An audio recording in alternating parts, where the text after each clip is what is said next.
हम बेटा यहाँ पे अब बात करेंगे बेलर के राइट्स की और बेलर की ड्यूटी की। बेलर के कुछ राइट्स हैं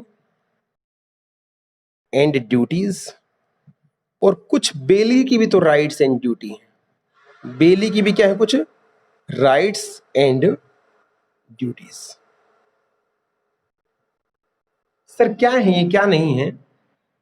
अगर सिंपली सिचुएशंस को सीखते समझते चले जाओगे तो बेटा इनसे आसान कुछ भी नहीं है। बेली वो होता है जिसने सामान लिया, फटाफट बोलो यस और नो। बेली वो होता है जिसने सामान लिया है, और बेलर वो होता है जिसने सामान दिया है। सामान दिया है तो बेटा सामान देते टाइम उसकी कुछ ड्यूटी होती है। राइट्स की बात तो मैं बात करूंगा, राइट्स होता है बेटा डिमांड करने की बात, रिकवरी लेने की बात, पैसे लेने की बात है। ड्यूटी होती है फर्ज निभाने की बात। तो जिसने सामान दिया है उसके कुछ फर्ज है बेटा। पता है क्या फर्ज है?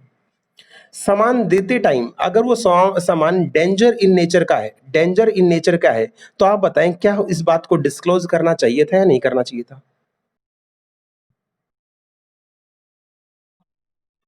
अगर सामान के अंदर कोई भी फॉल्ट है, कोई भी कमी है, तो क्या उस फॉल्ट को बताना चाहिए था या नहीं बताना चाहिए था?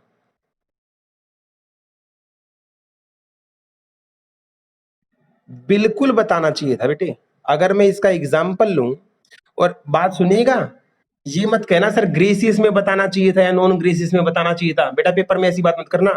फर्ज की जब बात आती है, जब किसी को सामान देते हैं और सामान के अंदर कोई डेंजरस नेचर की है, तो बात पैसे और फ्री की नहीं होती, बात सामने वाले को चोट से बचाने की होती है। तो चाहे आपका ग्रेसियस बेलमेंट है, चाहे आपका नॉन ग्रेसियस बेलमेंट है, ड्यूटी ड्यूटी होती है। आपका फर्ज बनता था वो चीज डिस्क्लोज करना, और अगर आपने नहीं की तो सारे नुकसान की जिम्मेवारी आपकी होगी। आप ये नहीं कह सकते मैंने तो फ्री दिया था, मैंने तो फ्री दिया था। अरे गर्वित की अगर शादी हो रही है, गर्वित की अगर शादी हो रही है और इसको घोड़ी अगर चाहिए थी, क्या चाहिए थी? घोड़ी चाहिए थी घुड़चड़ी के लिए। घुड़चड़ी के लिए अगर इसको घोड़ी चाहिए थी, तो फटाफट बताओ, अगर मेरे पास रेसिंग घोड़ी है, रेसिंग जो रेस करती है, और वो घोड़ी मैंने, गर्वित ने कहा सर घोड़ी चाहिए, मैंने कहा बेटा घोड़ी ले जा, क्या दिक्कत है, मेरे पास खड़ी, बाहर से क्यों पैसे खर्च करे।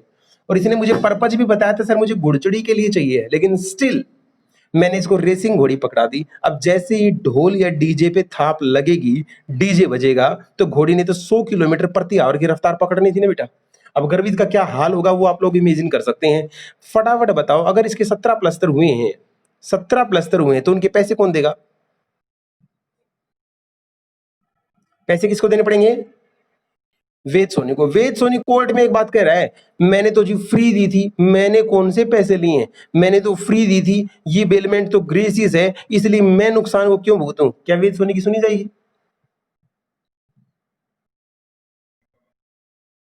वहां से ठीक होगी, गर्वित को फिर एक बार गाड़ी की जरूरत पड़ी। किसकी जरूरत पड़ी? गाड़ी की। और मेरी गाड़ी के अंदर ब्रेक नहीं थे, मेरी गाड़ी के अंदर ब्रेक नहीं थे, ब्रेक फेल थे। ये हॉस्पिटल से ठीक होके आया और मेरी गाड़ी लेके गया, गाड़ी के अंदर ब्रेक नहीं थे। और बेटा ब्रेक नहीं होने की वजह से ये फिर से इसके 17 प्लास्टर हुए हैं। अब की बार फिर हर्जाना कौन भुगतेगा? तो हमें फर्ज समझ में आ गई। जैसी चीज हो वैसा नेचर बता देना चाहिए, ना भी तो वही बता देना चाहिए, बिल्कुल बता देना चाहिए। एक बात बताओ, मैं केस को चेंज करता हूं। मैंने गर्वित को यह बता दिया बेटा गाड़ी में ब्रेक कम है, गाड़ी में ब्रेक कम है, इसलिए बेटे आराम से चलाना, नहीं तो नुकसान हो जाएगा। फिर भी गर्वित अगर 150 की स्पीड पे चला के गाड़ी ठोक लेता है और इसको नुकसान हो जाता है, तो अब की बार नुकसान कौन भुगतेगा? तुम आंसर देते जाओ, ये केस स्टडी हो रही है, बताइएगा कौन भुगतेगा? अगर मैं केस को फिर से चेंज करूं, मैंने गर्वित को बोला था जब ये घोड़ी मांगने आया था, मैंने कहा बेटा मेरे पास घुड़चड़ी वाली घोड़ी नहीं, मेरे पास तो रेसिंग की है। और इसने कहा था घोड़ी घोड़ी होती है, अपनी एस्तेसी कराई, मैं अपने आप कंट्रोल में कर लूंगा, आप चिंता मत करें। और जबरदस्ती मेरे से ले गया और फिर ये फूट के आ गया, तो अब की बार नुकसान कौन भुगतेगा भाई? बहुत बढ़िया। 4 केस स्टडी हम कर चुके हैं। अब थोड़ी सी टिपिकल केस स्टडी करते हैं, थोड़ी सी टिपिकल केस स्टडी करने हैं। इसमें आपको मुझे ये बताना है, ये बताना है कि डैमेजेस जो हैं, जो डैमेजेस हैं वो किसको बियर करने पड़ेंगे। आपको बड़ी सोच समझ के जवाब देना बेटे। पार्टी है दो, सामान देने वाला वेद सोनी, तो वेद सोनी को तुम क्या बोलोगे? बेलर। क्या बोलोगे? बेलर। और जिसने सामान लिया वो गर्वित, इसको क्या बोलेगी? बेली। बेली, ये मेरे से गाड़ी किराए पे लेके गया बेटा, गाड़ी किराए पे लेके गया है। मैंने अब की बार इसको फ्री वाला केस नहीं बनाया, फ्री का केस नहीं बनाया, पैसे का केस बनाया। जैसे हम टैक्सी स्टैंड से टैक्सी किराए पे लेते हैं, ऐसे गर्वित मेरे से गाड़ी किराए पे लेके गया है। ठीक है सर, 5,000 रुपए इसने गाड़ी का किराया दिया था। ओके, ये गाड़ी लेके गया तो रास्ते में हवा कम थी, हवा कम थी गाड़ी के अंदर, या चलते चलते गाड़ी के अंदर पंचर हो गया, पंचर हो गया तो इसने 20 रुपए का पंचर लगवाया, 10 रुपए की हवा करवाई, ये 30 रुपए, ये 30 रुपए क्या ये वेद सोनी से रिकवर कर सकता है? सोच समझ के जवाब देना। It means very nominal expenses, very nominal expenses या normal wear and tear, normal expenses, चुटमुट के खर्चे किसको बियर करने पड़ते हैं? बेली को ही बियर करने पड़ते हैं, इनको रिकवर नहीं किया जा सकता। दूसरी बात, अब मैं केस ले रहा हूं बेटा दूसरा, आप बिल्कुल सही आंसर दे रहे हैं बिना लो के अंदर आंसर देखें। अब की बार दूसरे केस में जो गाड़ी लेके गया था, जो गाड़ी लेके गया था वो गाड़ी 5 किलोमीटर जाने के बाद ही गाड़ी के इंजन से धुआं उठने लगा, और धुआं उठ के गाड़ी का इंजन सीज हो गया, गाड़ी जल गई, इंजन सीज हो गया। अब इसको तो जरूरी जाना था, इसने वहां मिस्त्री बुलवाया, मेरा फोन किया तो मेरा फोन लगा नहीं, 20,000 रुपए दे के गाड़ी ठीक हुई बेटा, 20,000 इसने अपने जेब से गाड़ी ठीक करवाई और फिर गाड़ी में वापस आया है अपना काम पूरा करके। अब बताओ ये 20,000 रुपए रिकवर हो पाएंगे या नहीं हो पाएंगे? किस किसको देने पड़ेंगे? इस 20,000 को आप नॉमिनल एक्सपेंस बोलोगे या बेटा एक्स्ट्रा ऑर्डिनरी एक्सपेंसेस बोलोगे? बस इस एक तो इसका नाम याद कर लो, जो रूटीन से हटके जो बड़े लेवल के खर्चे होते हैं उसको एक्स्ट्रा ऑर्डिनरी एक्सपेंसेस बोलते हैं, एक्स्ट्रा ऑर्डिनरी।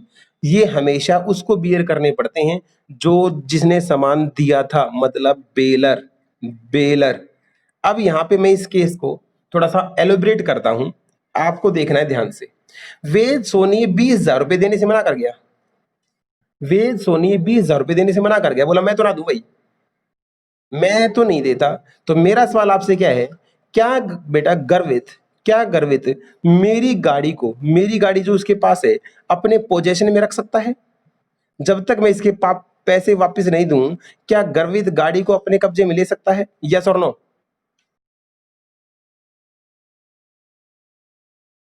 बाकी बच्चों का जवाब भी यस होगा या नो है बेटा, फटाफट बताओ। बहुत बढ़िया। तो हमारे लॉ के अंदर ये बात लिखी हुई है, अगर बेली ने, अगर बेली ने कोई एक्स्ट्रा ऑर्डिनरी एक्सपेंसेस किया है और बेलर वो सामान देने से, वो पैसे देने से मना कर दे, तो जब तक वो पैसे नहीं देता आप उस सामान को अपने कब्जे में रख सकते हो। अपने कब्जे में रखने को लॉ के अंदर लियन बोला जाता है। क्या बोलते हैं बेटा? फटाफट बताओ क्या बोलते हैं? लियन बोला जाता है बेटा। अब मैं थोड़ा सा एडवांस में चला गया, हालांकि बुक्स के अंदर हो सकता है ये दिया भी और चाहे ना भी दिया हो। अब मैं लियन के ऊपर थोड़ी सी चर्चा करना चाहूंगा, लियन कितने तरीके का होता है। लियन जो होता है, लियन की स्पेलिंग बताना बेटे क्या होती है, ILIEN या LIAN?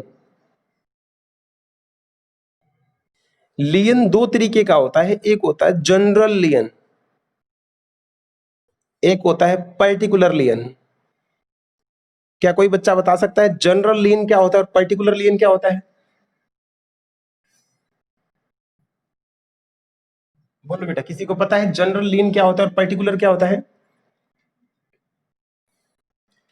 ठीक है, नहीं पता तो सुन लीजिए एक बार। मैंने गर्वित का एग्जांपल में हमें गाड़ी दे रखी है, अगर मैं वो गाड़ी के 20,000 रुपए ना दूं, गाड़ी के 20,000 रुपए ना दूं, तो गर्वित मेरी गाड़ी ही कब्जे में ले सकता है, गाड़ी ही कब्जे में ले सकता है, मेरी बाकी प्रॉपर्टी को, बाकी प्रॉपर्टी को हाथ नहीं लगा सकता, बाकी प्रॉपर्टी को टच नहीं कर सकता। ऐसे लियन को बोला जाता है पर्टिकुलर लियन, पर्टिकुलर लियन। जिस एसेट को आप लेके गए थे, जिस एसेट पे आपने खर्च किया है, आप उसी एसेट पे ही अपना अधिकार, अपना अधिकार जता सकते हो, बाकी को आप टच नहीं कर सकते। ऐसे लियन को बोला जाता है पर्टिकुलर लियन। दूसरा केस जनरल लियन, जब आपके पैसे वापस ना आए, जब आपके पैसे वापस ना आए, तो आप किसी भी प्रॉपर्टी से अपना पैसा, किसी भी प्रॉपर्टी पे अपना पैसा रिकवर कर सकते हैं, उसको अपने लियन में कब्जे में ले सकते हैं। ऐसे राइट को बोला जाता है जनरल लियन। क्या बोला जाता है? जनरल लियन। बताइएगा किसकी पावर ज्यादा है, किसका स्कोप ज्यादा है? फटाफट बताएं बेटा, किसकी पावर या स्कोप ज्यादा है? जनरल लियन का स्कोप बहुत ज्यादा है, इसमें किसी भी एसेट को कब्जे में लिया जा सकता है। पर्टिकुलर लियन के अंदर क्या होगा, फटाफट बोल के बताओ।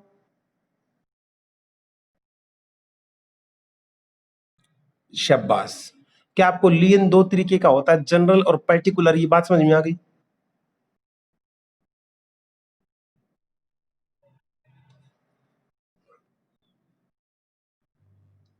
ड्यूटीज की बात मैंने करी, ड्यूटी की बात मैंने करी, मैंने ड्यूटी की बात बेलर की करी थी कि फोल्ट बताना चाहिए, ये बताना चाहिए, वो बताना चाहिए। जरा एक बार बेली को भी तो देख लें, बेली जो सामान लेके गया है उसकी हरकतें भी तो देख लें। बेटा गर्वित मेरे से टेंट लेके गया है, क्या लेके गया है? टेंट। इस टेंट को सजावट के लिए यूज करना चाहिए या गंदा सामान पहुंचने के लिए यूज करना चाहिए, फटाफट बताओ। जिस पर्पज के लिए सामान को ले जाया गया है उसी पर्पज के लिए सामान को यूज करना चाहिए। घोड़ी लेके गए थे, घोड़ी को जाते ही इतने लठ मारे हैं, घोड़ी अधमरी हो गई है। क्या मेरी घोड़ी के साथ ऐसा करना चाहिए था? नहीं। सामान जो टेंट लेके गए हैं वो सजावट के लिए लेके गए हैं, बच्चों के गंदे हाथ, उनकी पोटी, उनके नाक पहुंचने के लिए अगर मेरा टेंट यूज करोगे तो वो सामान का इनएप्रोप्रिएट यूज है। इनएप्रोप्रिएट यूज, ऐसा यूज आप नहीं कर सकते। गलत है ये, गलत है ये। मैंने सीए सॉल्यूशन को किराए पे लिया है, क्या बता के किराए पे लिया पता है आपको? कि मैं वहां पे पढ़ाऊंगा, क्या करूंगा? पढ़ाऊंगा। और मैंने मालिक से बिना पूछे वहां बकरे काटना स्टार्ट कर दूं, बकरे काटना स्टार्ट कर दूं, तो क्या मैंने सामान का सही यूज किया या इनएप्रोप्रिएट यूज किया? यस और नो? तो इनएप्रोप्रिएट यूज आप नहीं कर सकते, ये ड्यूटी से खिलाफत होगी। आप सामान को, आपकी ड्यूटी पता है क्या बनती है? इन सभी एग्जाम्पल को अगर एक लाइन में बोलूं, आपको उस सामान को ऐसा ऐसे समझ के रखना है जैसे वो सामान आपका खुद का अपना हो। अपने बच्चे की तरह उस सामान की केयर करनी है। इट मीन्स उसकी केयर भी करनी है, ना उस गुड्स को अपने गुड्स के साथ मिक्स करना, ना उस गुड्स का इनएप्रोप्रिएट यूज करना। उसको वैसे ही संभाल के रखना है जैसे अपनी खुद की गुड्स होगी। ये हर बेली की ड्यूटी होती है। अगर योगेश मेरे से 5 मिनट के लिए बाइक मांग के लेके जाता है तो बेटा इसको उस बाइक पे स्टंट करके, ब्रेकर पर के, उछाल के, घुमा के, 5-5 बंदे बैठ के उसके शॉकर तोड़ के ऐसे करना चाहिए या अपना काम सिंपली पूरा करके मेरी बाइक वापस करनी चाहिए? फटाफट बताओ। सेकेंड ऑप्शन, तो इसको वैसे यूज करना चाहिए जैसे अपनी खुद की बाइक होती है। अब मेरा आपसे एक क्वेश्चन और है, अगर ये घोड़ी लेके गए थे, लक्षित घोड़ी लेके गया था और वो घोड़ी प्रेग्नेंट थी और गर्वित के घर उस घोड़ी का एक बच्चा हो जाता है, एक बच्चा हो जाता है, तो ये बच्चा किसका है? बच्चा तो बेटा सॉरी घोड़ी का है, इस बच्चे को पे अधिकार किसका है? वेद सोनी का बच्चा मतलब अधिकार है या लक्षित का अधिकार है?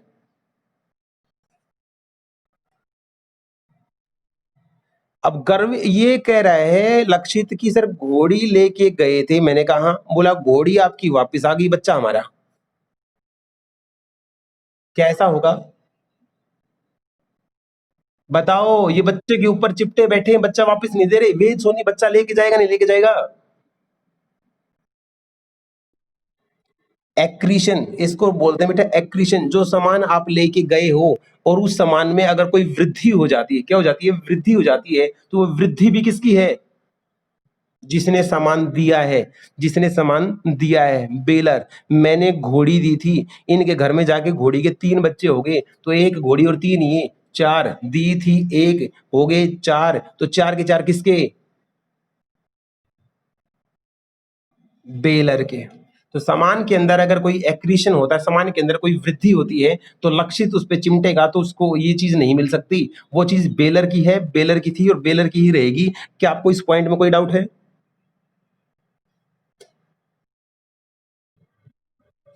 ठीक है। ये जो घोड़ी लेके गया था, इस घोड़ी पे, घोड़ी को अगर प्यास लगी तो इसने पानी पिला दिया और उसको भूख लगी तो चारा खिला दिया। पानी का और चारा के पैसे मेरे से रिकवर कर सकता है या नहीं कर सकता?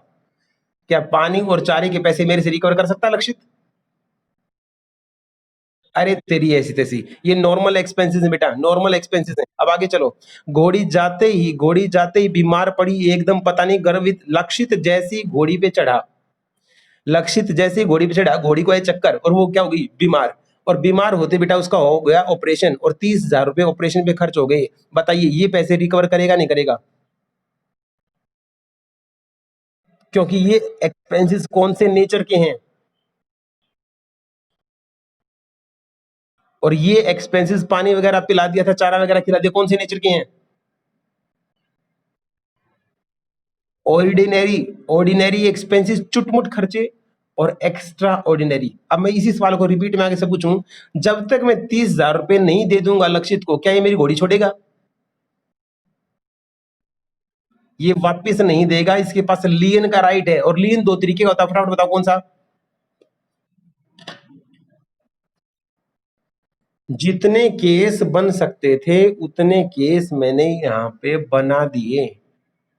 जितने केस बन सकते थे उतने केस मैंने यहाँ पे सारे बना दिए। केस स्टडी बना बना के, घोड़ी के, टेंट के, कोट पैंट के, चम्मच के, टेंट के, सारे एग्जाम्पल्स बना बना के हमने ग्रेसिस और नॉन ग्रेसिस के राइट्स एंड ड्यूटी को समझा। मुझे बताओ बेलमेंट कहाँ मुश्किल था? ये बेलमेंट तो यार वैसा ही तो कॉन्टेक्ट है जैसा रूटीन में हम काम करते हैं, इसमें नया क्या है? अगर हम किसी को सामान देते हैं और सामान के अंदर वो तोड़ फोड़ कर देता, तो हम उसे डैमेज वापस लेते हैं, अपनी रिकवरी करेंगे या नहीं करेंगे? फटाफट बताओ। तो इसमें बेटा कुछ नया नहीं है। लोग कहते हैं बेलमेंट बहुत लंबा है, बेलमेंट समझ में नहीं आता। बेलमेंट को समझने के अगर आप चार्ट बना के केस स्टडी से इस चीज को संभाल लेंगे, तो आपको पेपर में आंसर देखने की जरूरत नहीं है, फटाफट। और केस स्टडी में आपको बताना पता है क्या होता है? जैसे वो पूछेगा रिकवर कर सकता है या नहीं कर सकता, तो कंक्लूजन में आपको केस स्टडी का क्रक्स देना होता है कि वो सही है या गलत। ये तभी पता लगेगा आपको जब आपको केस स्टडी की समझ होगी, जब आपको उस चीज का पता होगा। फटाफट आज का टॉपिक का दी एंड करने से पहले इसको एक बार रिवाइज कर लेते हैं। एक बार इसको क्या कर लेते हैं, रिवाइज कर लेते हैं। आपको बोलना है, मैं पूछूंगा। सामान देने वाले को क्या बोलते हैं, फटाफट बोलो। जिसने सामान लिया है, जो दिया गया है। देने को क्या बोलते हैं? कितने टाइप की होती है? एक्चुअल, सिंबॉलिक, और कंस्ट्रक्टिव। बताओ कौन सी होती है?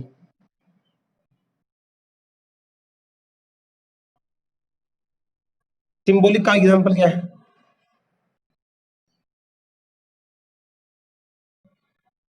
बेलमेंट कितने टाइप की होती है? बेलमेंट कितने टाइप की होती है?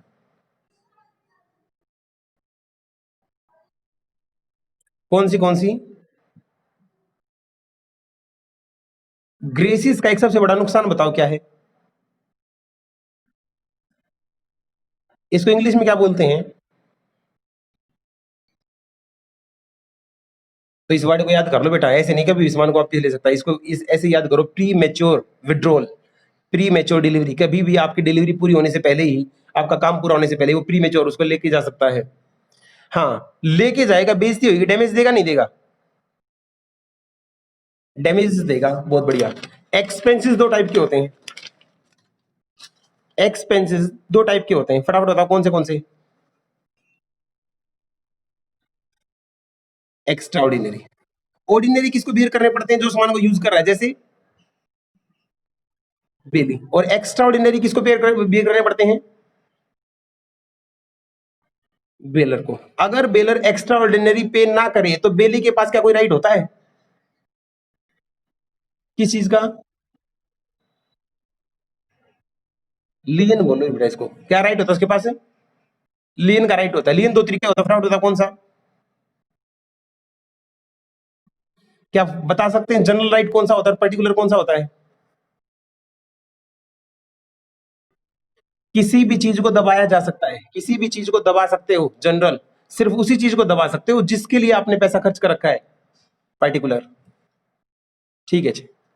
ड्यूटी की बात करो फटाफट। बेलर की ड्यूटी, सामान के फॉल्ट को डिस्क्लोज करना, उसके डेंजरस नेचर को बताना, उसका यूज करने का तरीका बताना, उसे क्या क्या नुकसान हो सकते हैं, ये सारी चीजों को डिस्क्लोज करने की जिम्मेवारी किसकी? बोलो। क्या कुछ बेली की भी ड्यूटी बनती है? सामान की प्रॉपर केयर करना, उसी तरीके से यूज करना, अपने साथ मिक्स ना करना, काम पूरा होने के बाद चीज को वापस दे के आना और पूरी पेमेंट करना। एक सही आदमी की यही तो निशानी होती है, जिसका सामान लिया उसको प्रॉपर केयर के साथ रखेगा, प्रॉपर यूज करेगा, अपने सामान के साथ मिक्स नहीं करेगा, काम पूरा होने के बाद वापस दे आएगा और जितने पैसे बनते थे उसका हिसाब करके आएगा। ये क्या इसकी ड्यूटी है? किसकी ड्यूटी है ये? अगर बेली ये अपनी ड्यूटी ना करे, अगर ये बेली अपनी ड्यूटी ना करे, वेद सोनी जो बेलर है, तो क्या वो आपके ऊपर केस कर सकता है? फटाफट बताओ। ये राइट बन जाएंगे केस करने का? Right, yes. अगर आपने मेरे सामान का नुकसान कर दिया तो क्या मैं डैमेजेस रिकवर कर सकता हूं? हो गया, हो गया। फटाफट एक टॉपिक बताओ एक्रीशन का। अगर सामान के अंदर वृद्धि हो जाती है, सामान के बच्चे पैदा होकर ग्रोथ हो जाती है, तो बताइए वो ग्रोथ किसकी? वो ग्रोथ बेलर की मानी जाएगी। ओके, ये सारा कॉन्टेक्ट था बेलमेंट का। एक बार देखिए मीटिंग में कितना टाइम बचा हुआ। अगर मीटिंग में टाइम बचा हुआ है तो फिर मैं फाइंडर ऑफ गुड्स भी आज करा देता हूं, नहीं तो कल कराऊंगा। मीटिंग का टाइम बताओ। और वैसे टाइम क्या हो गया ये बताओ? है जी? मीटिंग को करते हैं ओवर, 5 मिनट बाद टैक्सी क्लास है, फटाफट जुड़ जाओ।